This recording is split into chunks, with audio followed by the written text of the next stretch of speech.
It's been a while, but we might finally know who Syracuse basketball is going after next in the transfer portal.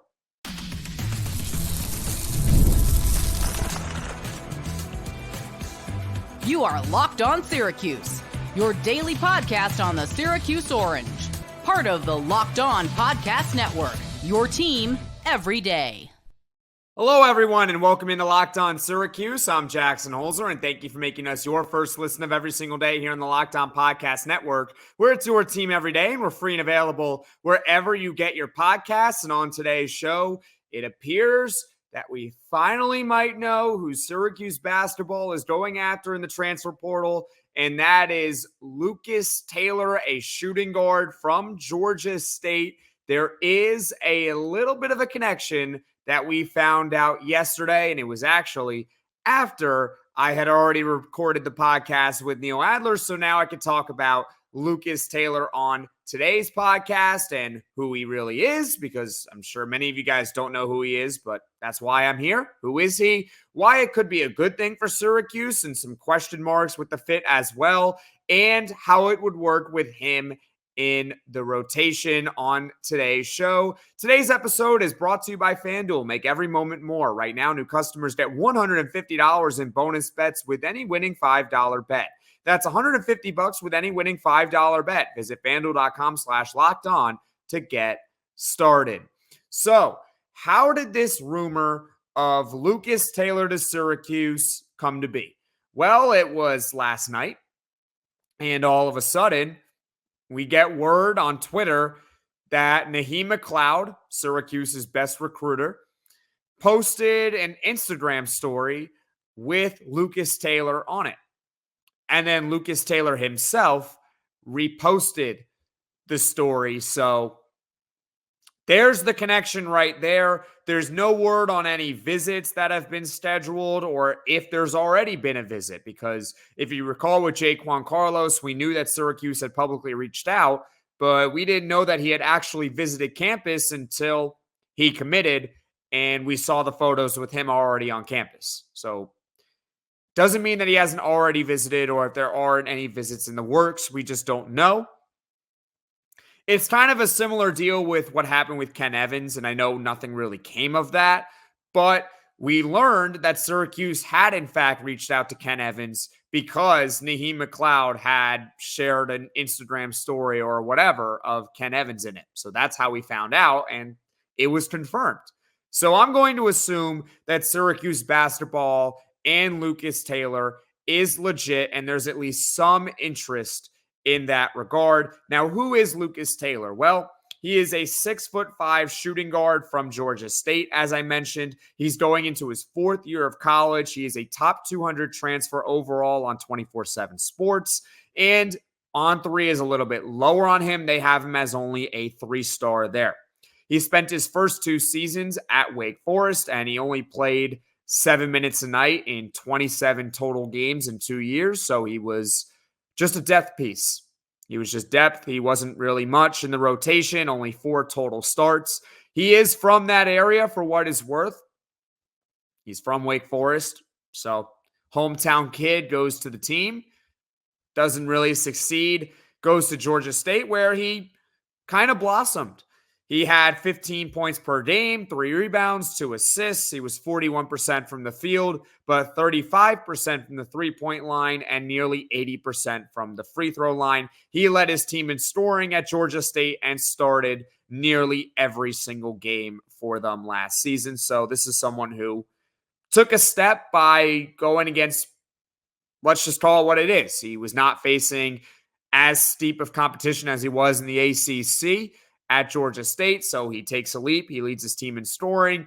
As far as how he did against Power 5 competition last season, if you recall, I like doing that with these transfers from the mid-major. He did score 10 points on 4 of 9 shooting against BYU, so that is a Power 5 team. That was his only game against Power 5 competition this past season.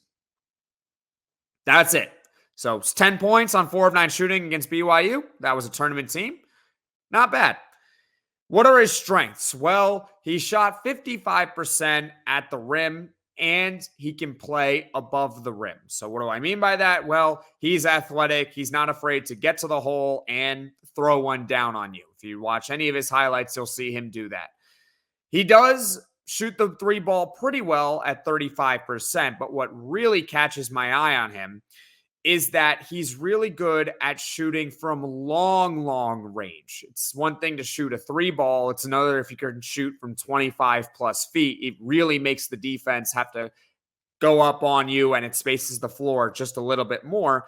So on deep range threes, which are 25 plus feet, nearly half of his made three-pointers last year came from 25 plus feet. It was 26 of 64 made threes, 25 plus feet.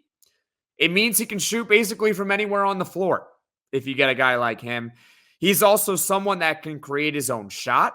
At Georgia State last season, he was in the 80th percentile in scoring as the ball screen ball handler, and he was in the 69th percentile in isolation scoring. So he can create his own shot off the dribble, and Syracuse has a few guys who can already do that. Why not add another one in a guy like Lucas Taylor? And finally, what else is he good at? Well, he's a good passer for someone that's a shooting guard, a 12% assist rate last season. And I'm going to get into why that's a good thing, because Syracuse does have already a number of quality passers on the team, but you can never have enough players who know how to share the ball. So in summary, who is Lucas Taylor? Well, he is a 6'5" shooting guard from Georgia State. Going into his fourth year, he brings some experience if he were to commit to Syracuse. The connection is through Naheem McLeod and his Instagram story, and then Taylor reposting that story. He took a leap this past season at Georgia State. He only played against a Power 5 team once this past season. That was BYU, where he scored 10 points. And as far as what he does really well, he's solid at scoring at the rim. He is excellent from shooting the ball from really deep, so 25 plus feet. He can create his own shot, and he is a very solid passer for someone at his position. He's not asked to be a point guard. He is a shooting guard, but he can still pass the rock a little bit. Now, coming up, why it is good and why I still have some question marks if this move were to come to be. Wouldn't it be great if you could see all of your investment and retirement accounts in one place? With Yahoo Finance, you can consolidate your views from multiple accounts into one hub and access the expert analysis you need to tend to your entire portfolio with confidence. I've been using Yahoo Finance, our sponsor today. I have an investment account with Schwab and 401k with Fidelity, and I've been using Yahoo Finance to consolidate them in one place, which has made it incredibly easy to manage them. For more than 25 years, Yahoo Finance has been the brand behind every great investor. Whether you're a seasoned investor or are looking for that extra guidance, Yahoo Finance gives you all the tools and data you need in one place. They are the number one finance destination, producing a holistic look at the financial news cycle, including breaking news, original editorial perspectives, analyst ratings, independent research, customizable charts, and so much more. Securely link your brokerage accounts for a unified view of your wealth, including 401k and other investments. A comprehensive perspective is what sets apart great investors, and it's how Yahoo Finance ensures you have the insight to look at your wealth in its entirety. With a community of over 90 million users each month, their real strength is helping you on your way to financial success. For comprehensive financial news and analysis, visit the brand behind every great investor, yahoofinance.com. The number one financial destination, yahoofinance.com. That's yahoofinance.com.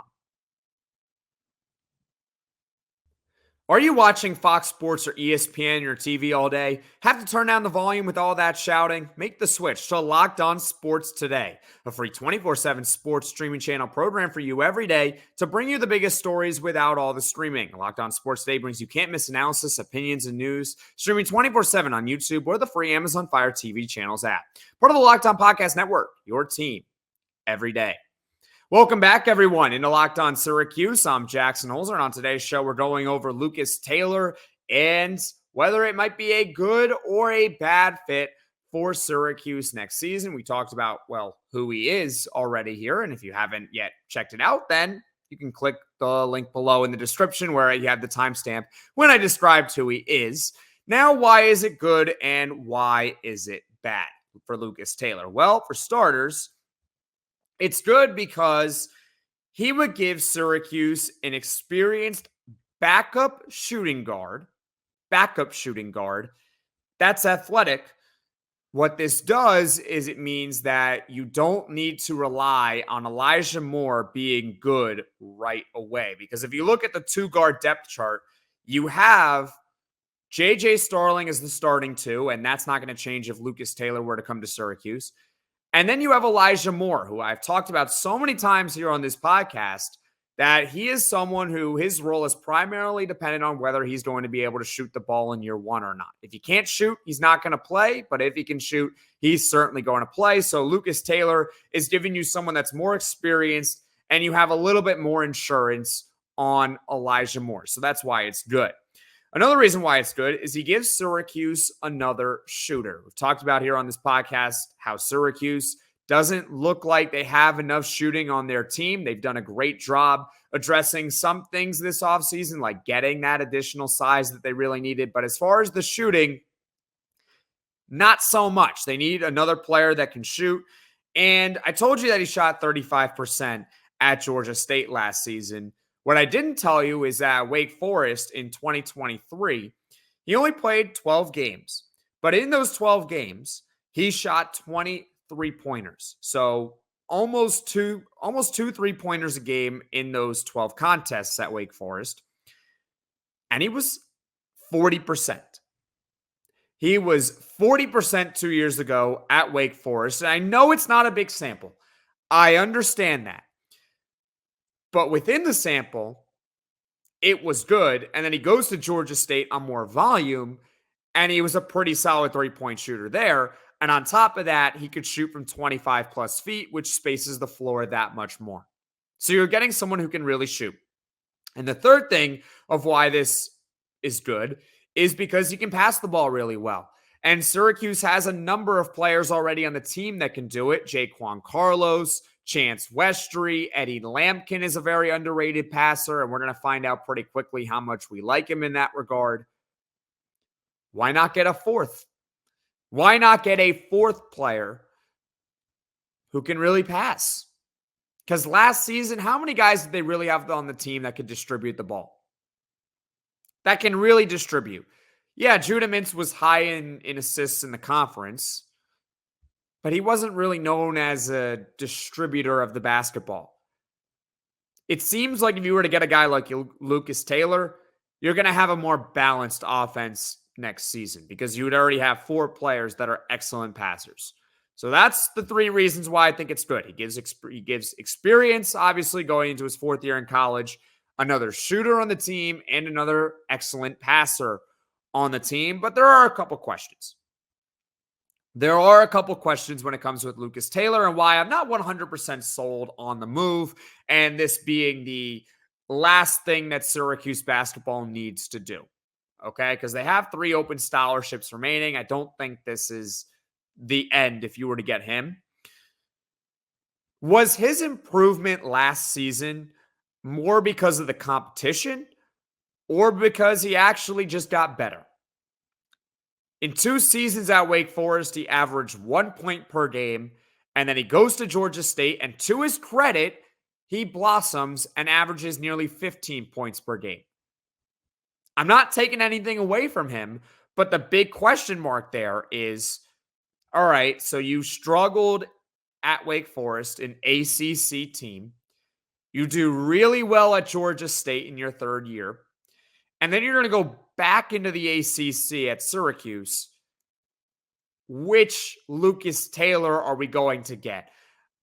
I think it would be unfair to expect that he would average 15 points a game next season because, let's be honest, he's not going to get the minutes that are required to average 15 points.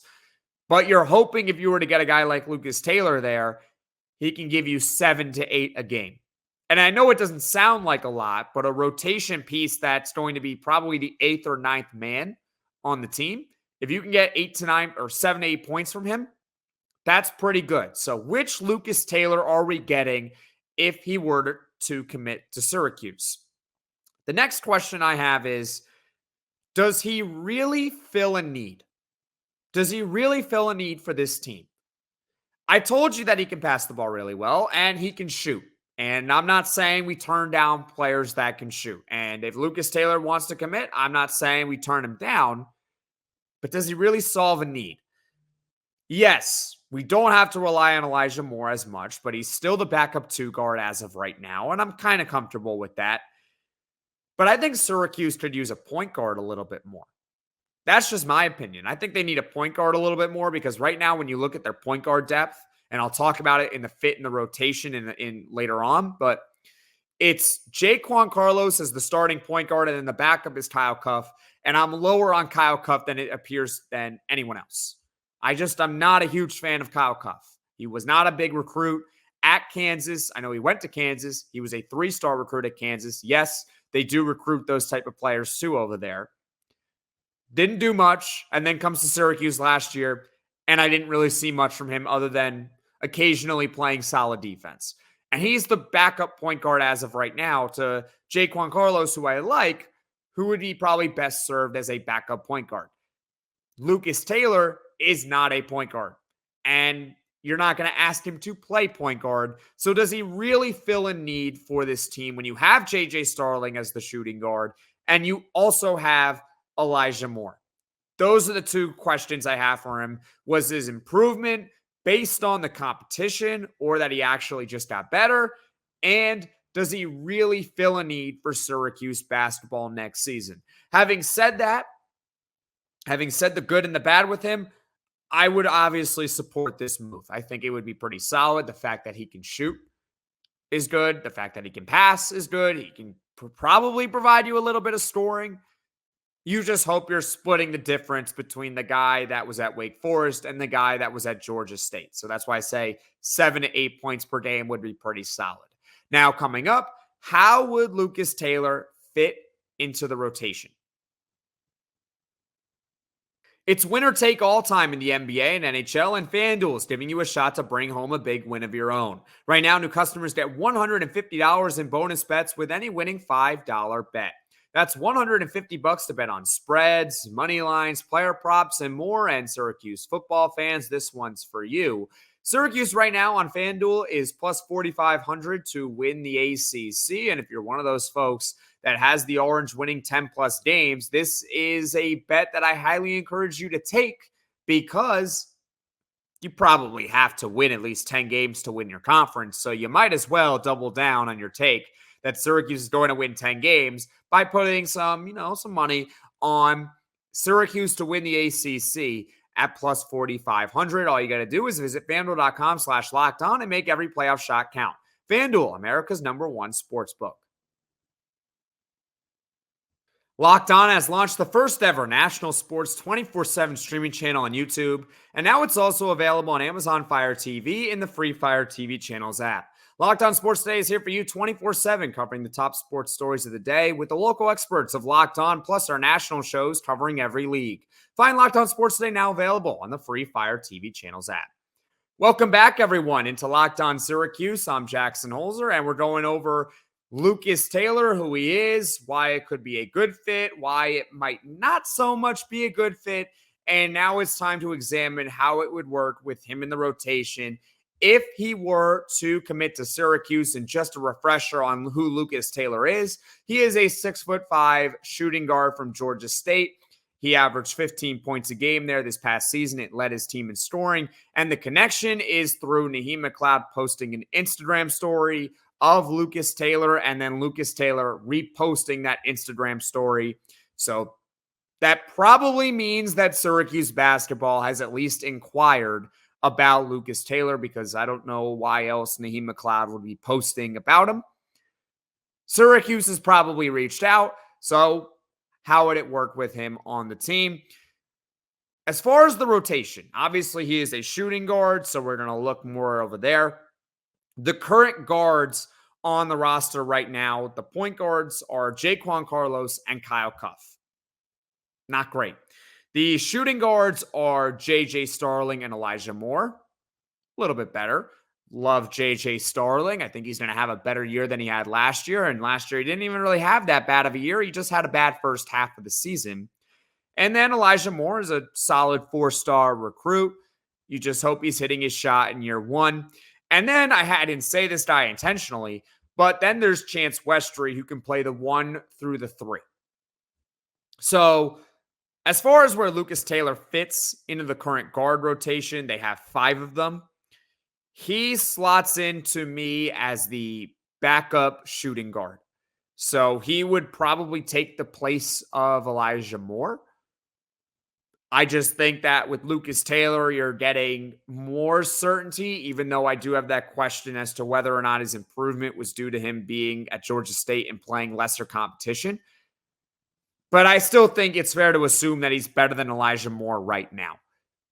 Averaging 15 points per game is still impressive. He can shoot the ball as well, 35%. He was 40% at Wake Forest the year before, albeit in a limited sample. He's not better than J.J. Starling, but if I were to look right now, I would say Lucas Taylor would slot in as the backup shooting guard for this team next season. Now, here's what it creates. This is really what's important here. I believe that this would mean, unless Syracuse basketball were to also land a point guard in the transfer portal, and we'll get to that in a second, if they were to land Lucas Taylor and no other guard, okay, I think Chance Westry's primary position next season will be point guard. I think it would be point guard because I look at the point guard depth and I compare it to the depth of every other position on the roster.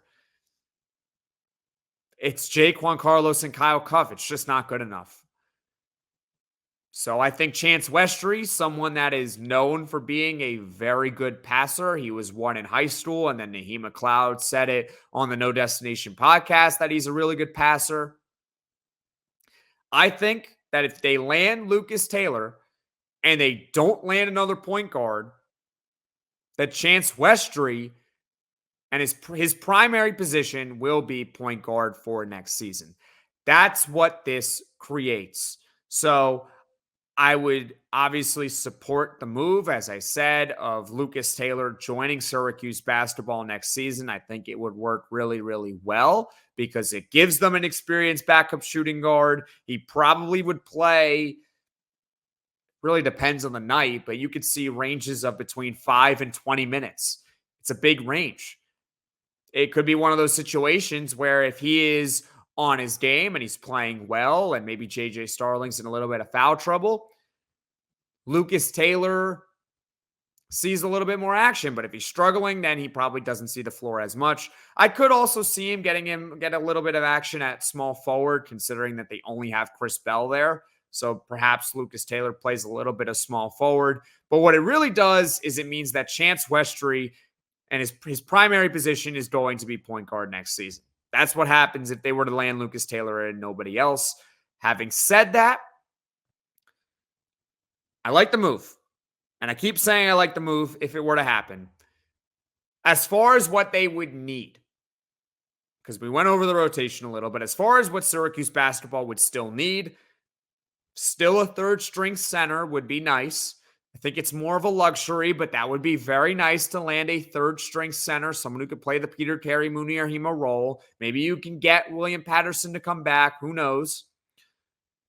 But you still need a point guard. You still need to land a point guard or someone that can really play point guard.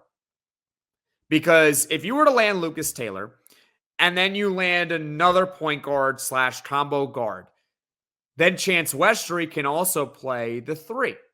Lucas Taylor becomes the primary backup 2. And then you have another point guard on top of Jake Juan Carlos. I think that would be pretty nice, wouldn't it? I think that's what Syracuse ultimately needs to do. Lucas Taylor would be a fine addition, but it is not the end-all be-all. Or at least I hope it wouldn't be the end-all be-all for Syracuse basketball in its backcourt. It makes them better, but it does not complete the roster. So that is it for today's episode. Thank you so much for watching. Thank you so much for listening. If you like this video, click that like button. And if you really liked it, subscribe to the channel and turn on those notifications so you know right away when I'm dropping the next podcast. And you'll know right away when or if/when Lucas Taylor commits to Syracuse. So stay tuned. I'll be on the lookout for that.